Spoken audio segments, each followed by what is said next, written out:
do Bruno Henrique. 3-0 para o Flamengo para cima do Grêmio, num jogo bom do Grêmio. É bom a gente discutir isso aqui também. O Palmeiras venceu o São Paulo por 2-0 num bom jogo do São Paulo também. Vão se enfrentar pela Copa do Brasil. Pode ser uma boa notícia aí para o time do Dorival, apesar da derrota, claro. E tivemos um empate aí do Fluminense com o Goiás pelo placar de 2-2. Vamos discutir, debater todos esses assuntos aqui no Linha a partir de agora com as presenças do André Kfouri, Jean Oddi. Temos também o nosso Breiler Pires. Boa noite. Eu, Gustavo Zupac. Bom, vamos começar pelo gol do Bruno Henrique, porque tem uma, né? É o retorno do Bruno Henrique, o reencontro com as redes, depois de tudo que ele passou, toda a situação, um ano fora, volta e tem que, de novo, parar mais um pouquinho para se recuperar. E depois de tanta luta, o Bruno Henrique se encontra com as redes depois de uma assistência do Gerson. Eu acho que tem muita coisa para te falar do jogo, mas talvez seja a grande notícia aí do jogo, esse gol do Bruno Henrique, né, André? Tudo bem? Tudo bem, William. Boa noite, meus caros. Uma ótima noite, uma excelente semana desde já a todo mundo que nos acompanha. A imagem da comemoração, com praticamente o time inteiro, mais vários reservas ali fazendo um bolo em cima dele na linha de fundo depois da comemoração do próprio Bruno Henrique do gol, ela mostra como isso mexe com a cabeça de jogadores, né? Alguém, por ter se machucado, independentemente de onde e como, mas, né, durante um jogo e ter ficado tanto tempo fora. E aí a gente tem uma tendência a, entre aspas, esquecer dessa figura, a gente para de falar nela, né? Ela tem essa trajetória basicamente sozinha e com aqueles que estão diretamente envolvidos na sua recuperação, familiares, parentes, os caras no clube, os fisioterapeutas, os médicos, os jogadores, os companheiros, mas que também tem que tocar a própria vida sem pensar naquele jogador que só dali a meses estará de volta. Aí ele volta devagar, com aquela ansiedade, com as dúvidas, longe ainda do seu melhor momento físico, sem saber direito, porque é natural que a cabeça tenha esses medos, como que vai ser tudo dali para frente. Reaparece, vai ganhando confiança e faz um gol. O cabeceio bem ao estilo dele, né? O Gustavo comentava como o Bruno Henrique tem uma impulsão invejável, como isso é uma marca do futebol dele. Ele subiu bastante, pediu a bola, né, na hora que ele percebe que o cruzamento ia sair, ele pede a bola com o braço dentro da área. Já havia perdido um gol, teve uma oportunidade antes. Isso. E aí tem direito, né, a vivenciar esse momento de novo. Que bom que ele está voltando, que bom que ele está bem, que bom que ele fez um gol. É claro, num jogo em que a gente tem tanta coisa para falar, entre elas o sarcasmo do jogo de futebol, né? Impressionante. Eu falo não desse jogo, do jogo de futebol. Sim.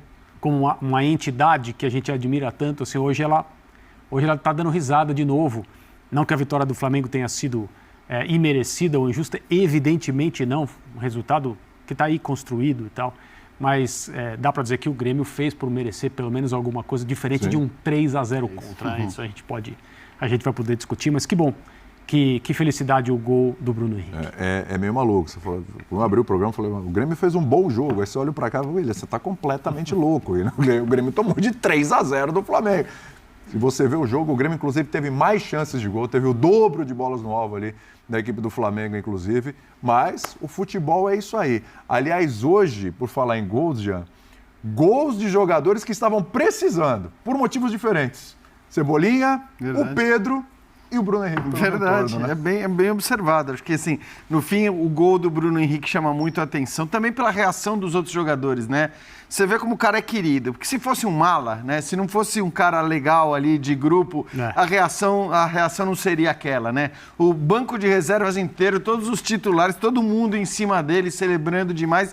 Então, acho que, claro que acaba sendo a cena do jogo, mas você tem toda a razão, né? O Pedro precisava demais do gol que marcou e foi um gol importantíssimo porque era um momento em que o Grêmio estava pressionando, né? Já estava pressionando. Claro que a maior pressão do Grêmio vem no final e acho que era normal também que o Grêmio pressionasse no segundo tempo em desvantagem no placar. O gol do Cebolinha também, claro, importante num jogo que era divertidíssimo, completamente aberto, chance dos dois lados.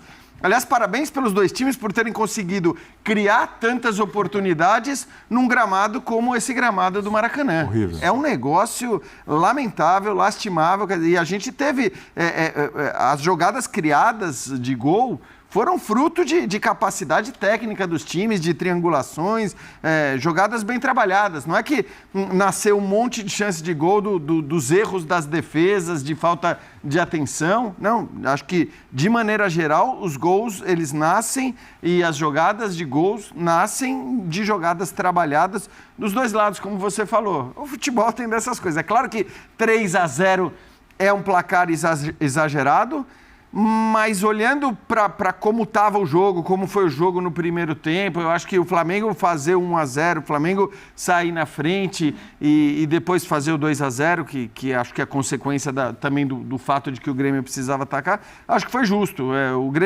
O Flamengo ele foi melhor a maior parte do jogo. É que, claro, se você pega os 15 minutos finais, a intensidade de chances e o volume de chances criadas pelo Grêmio nesse final, você fala, 3-0 foi um absurdo, como placar. Mas a vitória do Flamengo, eu acho que ela é justa. O pessoal vai ver nos melhores momentos quantos gols o Grêmio perdeu com o Cristaldo, com o Soares, com o Bitelo.